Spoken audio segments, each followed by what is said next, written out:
सुप्रभात। श्री मात नर्मदे हर। समस्त भक्तों को जय नर्मदे हर।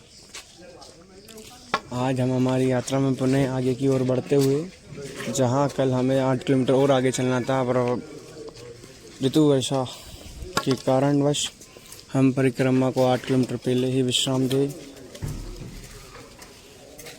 महर्षि भारद्वाज के आश्रम में हमने रात्रि विश्राम किया। अब हम धीरे धीरे अपनी यात्रा में पुनः आगे की ओर बढ़ते हुए श्रीमात नर्मदे हर। डेट का अपडेट भी डाल। श्रीमात नर्मदे हर। आज की यात्रा महर्षि भारद्वाज आश्रम से आगे की ओर बढ़ती हुई, जहां नारेश्वर महादेव आश्रम तक प्रस्थान करेगी। और आज दिनांक 31/10/2025 को समस्त भक्तगण बेलपत्र वृक्षारोपण कर अपनी यात्रा में आगे की ओर सुचारू रूप से बढ़ते हुए परम पूज्य गुरुदेव के सानिध्य में समस्त भक्तगण माँ की विधिवत पूजन अर्चन कर गुरु सत्संग का लाभ लेकर अपनी यात्रा को आनंद में परमानंद में करते हुए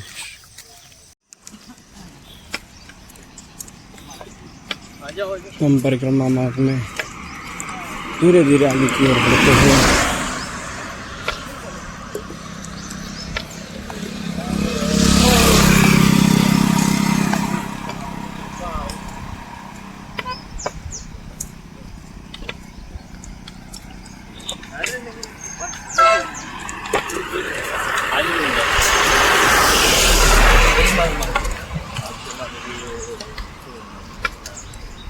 वाले से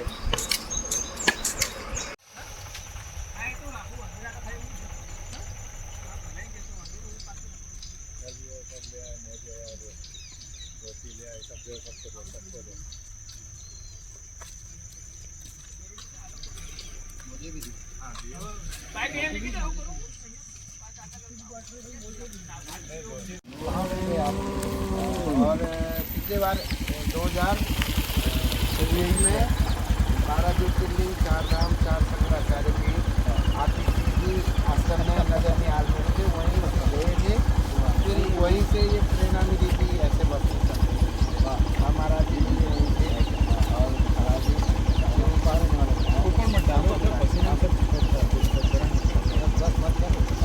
वो महाराज जी वो केदारनाथ से वो लेके आए।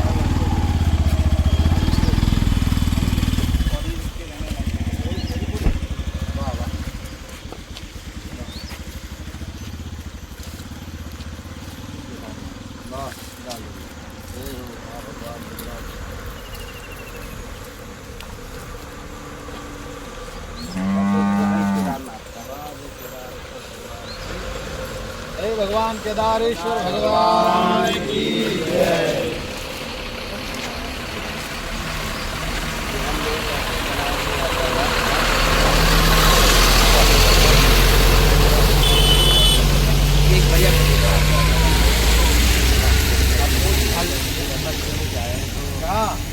क्या लाए? सेब और अभी आज कहाँ रुक रहे बताओ पहले। हम लोग आगे डिसाइड नहीं करा, हम चलते रहते हैं।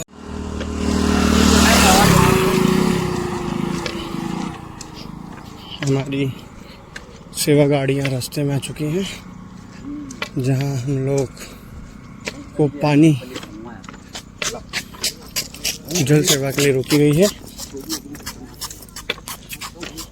आप देख सकते हैं कितनी बड़ी बड़ी विशाल नौका।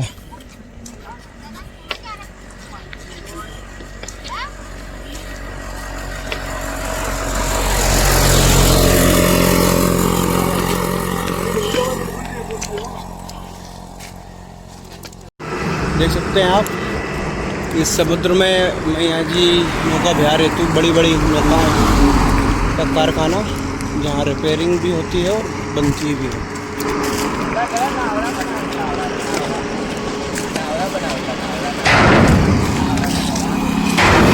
श्री नमः पार्वती पदे हर हर महादेव हर। आज की यात्रा को पूर्ण कर हम अपने विश्राम नगर नारेश्वर, जहाँ तीर्थ क्षेत्र कहा जाता है, जहाँ की तपोभूमि बड़ी अद्भुत है और बड़ी ही सुंदर भूमि है। गुरुदेव का आदेश है नारेश्वर में रात्रि विश्राम कर। आज की हमने 28 किलोमीटर की यात्रा को पूर्ण किया है।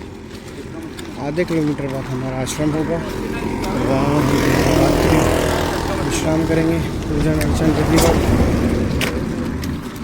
और कल हम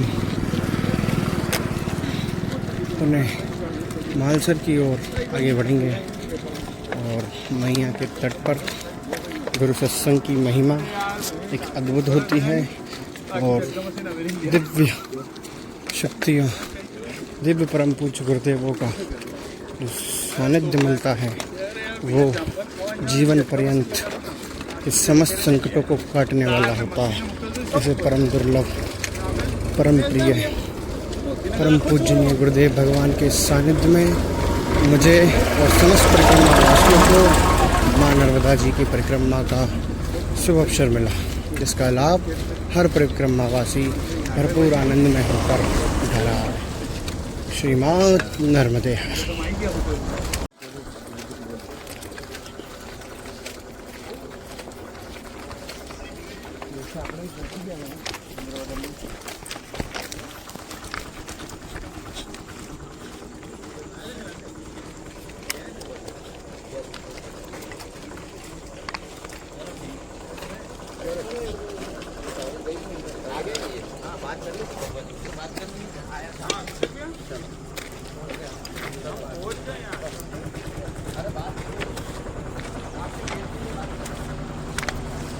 ये हम समस्त भक्तगण नारेश्वर महादेव मंदिर में प्रवेश द्वार के करीब, ये हमारा टिकटर रथ, जिसमें हमारी समस्त भोजनशाला एवं समस्त परिक्रमा वासियों के बैग रखे हुए हैं।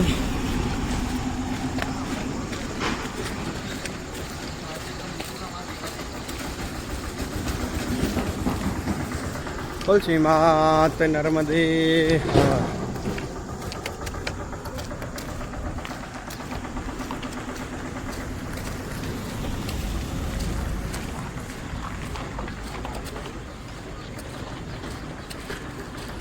आज की परिक्रमा को हम यहीं विश्राम देंगे।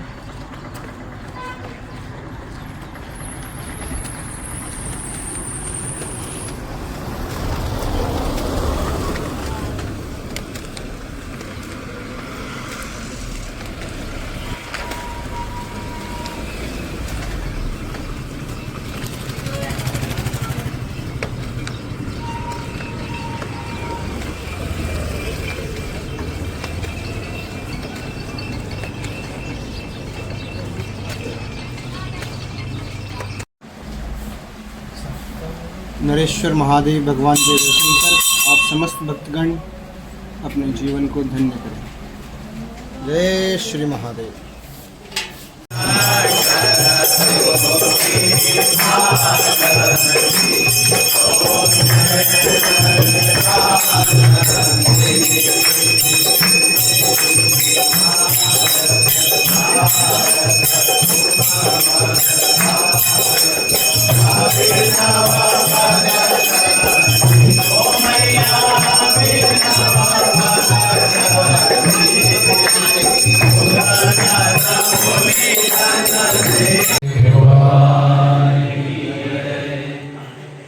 हम सब लोग आज ऐसे सिद्ध स्थान पर बैठे हैं जहाँ भगवान दत्तात्रेय के रूप में ही श्री रंगभूमि जी प्रकट हुए और जिनकी दत्तवाणी गुजरात में बहुत प्रसिद्ध है।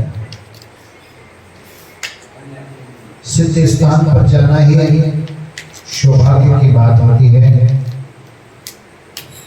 साथ ही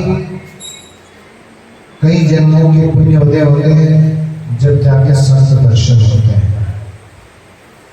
और संतों में भी ऐसे महापुरुष के दर्शन होना जिन्होंने आत्मसात करके परम तत्व की प्राप्ति करी हो। ऐसे विलक्षण संत श्री रंग जी महाराज पुण्य सलीला मां नर्मदा की जहाँ पावन धारा अविरल बहती रहती हो, ऐसे जिस स्थान पर आज बैठ करके हम लोग 27वें दिन की आरती पूजा माँ की सायंकाल में जिस भाव भक्ति के साथ आरती हुई, सभी भक्तों के मन में माता रानी के दर्शन का जो एक इच्छा की अंतःकरण में जो है स्मरण होती है और कहाँ से चले आते हैं। आज जैसे हमारे प्रवीण भाई, लाला भाई, बाल मुकुंद भाई और मोहम्मद भाई, ये सब लोग रमन भाई खंबा से चलते आए। आज इंद्र देवता ने भी हमारे ऊपर कृपा करी, नहीं तो इतनी वर्षा के समय में चलना मुश्किल था, लेकिन भगवान ने 29 किलोमीटर हमको मात्र 8 घंटे में पहुंचा दिया।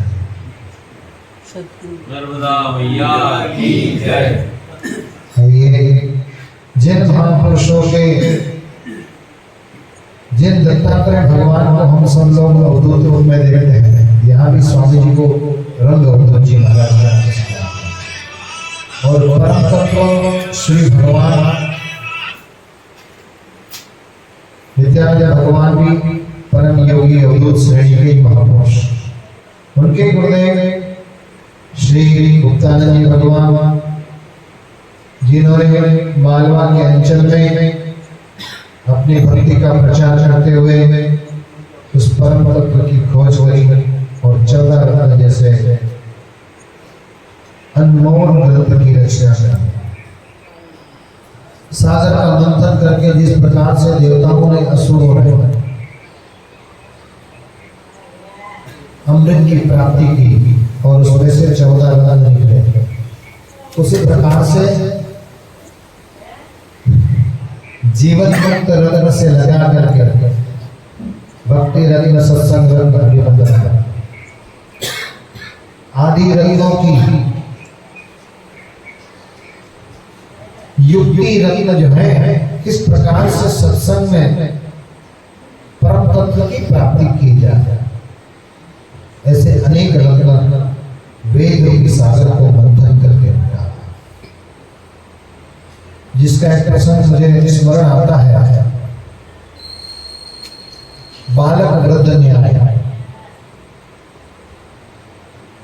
हम सब लोग उसी की नाई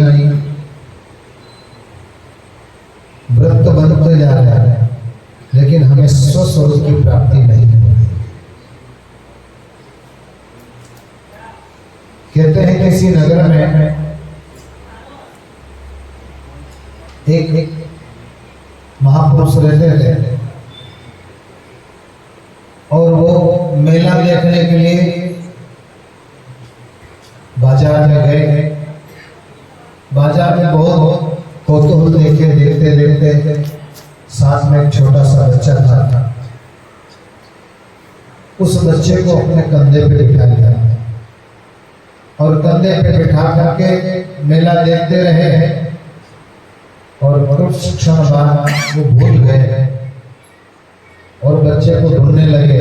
उनकी विस्मृति हो गई कि बच्चा कंधे पे।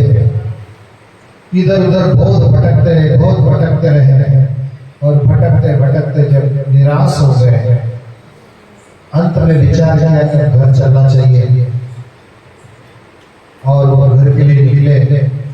घर का द्वार छोटा था और निडर होकर के जैसे अंदर प्रवेश करने लगे और जैसे घर के द्वार में प्रवेश किया तो बच्चे का जो सिर था वो दरवाजे से टकराया और बच्चा रोने लगा। जैसे ही बच्चा रोने लगा, उस व्यक्ति ने कहा, अरे बच्चा तो मेरे पास ही था, मैं व्यर्थ ही इधर उधर भटकता रहा दिन भर, और बच्चे की प्राप्ति हुई, मुझे घर पे आ गई। ये जीव रूपी बच्चा जो है इस शरीर रूपी काया घर में बैठा हुआ है, लेकिन जब तक सदगुरु की कृपा से ब्रह्म रूपी चोट नहीं लग जाती, अहम ब्रह्मास्मि करके जब अंतर रूपी घर में हम प्रवेश करते हैं और हमें ब्रह्म की चोट लगती है, अहम ब्रह्मास्मि करके मैं ही वो ब्रह्म हूँ, इस भाव की जब तक चोट नहीं लगती है, हम संसार में परमात्मा को ढूंढते रहते हैं और स्वस्वरूप की प्राप्ति से वंचित रह जाते हैं। अंतःकरण में जब तक ईश्वर की प्राप्ति करने का लक्ष्य पूरा नहीं हो जाता है, तब तक हम संसार की वस्तुओं को ग्रहण करने के लिए यहाँ से वहाँ और वहाँ से वहाँ यत्र तत्र सर्वत्र विचरण करते रहते हैं। लेकिन आत्मा की प्राप्ति नहीं होती है। लेकिन जैसे अग्नि काष्ठ के अंदर स्वतः ही प्रज्वलित होती रहती है, लेकिन उसके ऊपर जब राख आ जाती है तो सदगुरु रूपी जो शब्द है, जैसे सदगुरु शब्द के द्वारा उस मलिन आत्मा के ऊपर राख आई हुई, उस राख को हटा देता है। जैसे राख लकड़ी के ऊपर आ जाती है और फूंक मार करके उसको प्रज्वलित करो तो अग्नि जल जाती है, वैसे ही सदगुरु हमें फूंक मार करके हमारे कई जन्मों की सोई हुई इस आत्मा को जगा देता है। ऐसे महापुरुष कभी कभी पृथ्वी पे अवतरित होते हैं। ऐसे स्थान का चयन करना हमारे लिए सौभाग्य की बात है, क्योंकि नर्मदा जी के उत्तर तट पर ऐसे अनेक स्थान हैं। कुछ आगे कल जाएंगे तो कल श्री डोंगरे जी महाराज का दिव्य स्थान है। परसों कुबेर भंडारी, जहाँ महाराजा कुबेर सबको धन की आवश्यकता होती है, सत्कर्म करने के लिए, और कुबेर भंडारी का गुजरात में बड़ा महत्व है। महाराष्ट्र से तो प्रति माह जो लाखों लोग आते हैं और कुबेर भंडारी, तो परसों रात्रि विश्राम हमारा वहां होगा। ये दिव्य धाम, उससे आगे अनुष्या माता है। अनुष्या का नाम आपने सब सुना है, सती अनुष्या का, जिसने तीनों लोक के स्वामी जो तीन देवता हैं, ब्रह्मा विष्णु महेश, उनको भी पुत्र बनने के लिए विवश करते हैं। ऐसे अनुष्या जी का स्थान है। कल आपने जहाँ स्वामी सदानंद जी के संपूर्णानंद आश्रम में आपने आनंद के साथ में दर्शन किए। ये तपोभूमि रेवा तट है, तपोधुरियाद रेवा तट है। तप करने के लिए रेवा का तट सबसे उपयोगी कहा गया है। और जपात सिद्धि निरंतर जप करते रहे, सिद्धि की प्राप्ति होती है। आज जब हम मंदिर में से दर्शन करके बाहर आ रहे थे, भाई श्री रमेश जी ओझा आए, बातचीत हुई थोड़ी, मैं कहा आरती करके जाए भाई, मेरे गुरुदेव मेरे को बड़ौदा पहुंचना है और आरती में समय लग जाएगा आने के बाद। तो उनको स्मृति आ गई, जब मैं द्वादश ज्योतिर्लिंग करके शांतिवनी आश्रम पोरबंदर पहुंचा था, तो भाई श्री ने आरती भी करी, 1-2 घंटे मुझे समय भी दिया और उनके दिव्य मंदिर में ले जाकर सब जगह दर्शन अपने साथ में करके, और 10 बजे हम लोग सत्संग भी हुआ 10 बजे में। अभी भी बोले कि मुझे समय होता तो निश्चित चलते, काफ़ी लोग साथ में थे। तो दर्श करके मंदिर में भगवान रंग जी के दर्शन करने वो भी आए थे, उसी समय मेरा भी जाना हुआ। ये सब अद्भुत एक संयोग, और संयोग बिना माँ की कृपा से नहीं होता। ऐसे पुण्य सरिता माँ नर्मदा जी, जिनकी परिक्रमा करते करते आज हम सब लोग इस दिव्य धाम में आए हैं। नर्मदा के तट पर ऐसे तो अनेक ऋषि मुनि गुप्त रूप से भी साधना कर रहे हैं, जो युगों युग से बैठे हैं। किसी जगह का प्रसंग मुझे पूरी स्मृति नहीं आ रही, कौन सा पहाड़ था वो। एक पहाड़ काटते हुए अंदर से गुफा में से एक महात्मा निकले। उन्होंने पूछा कि भाई ये क्या हो रहा है? बोले महाराज जी हम लोग पहाड़ काट रहे, क्षमा करना, आप अंदर से आए हैं। उन्होंने पूछा कि कौन सा युग चल रहा है? बोले महाराज जी कलयुग चल रहा है। बोले मैं त्रेता के अंत में बैठा था साधना करने के लिए, और त्रेता के अंत से आज तक समझ लो कि पूरा युग वहां पर बीत गया। ऐसे महापुरुष के दिव्य दर्शन होना ही सौभाग्य की बात है। तो नर्मदा जी के किनारे ऐसे जीवी आत्माएं बहुत हैं। आपको किस रूप में, किस चेतना में उनकी स्मृति हो जाए। हम सब लोग कृतज्ञता है माँ की कि किस प्रकार से माँ के चरणों में हमारा प्रेम और समर्पण बना रहे। आइए भगवान देवादिदेव महादेव की उस लीला में प्रवेश करते हैं।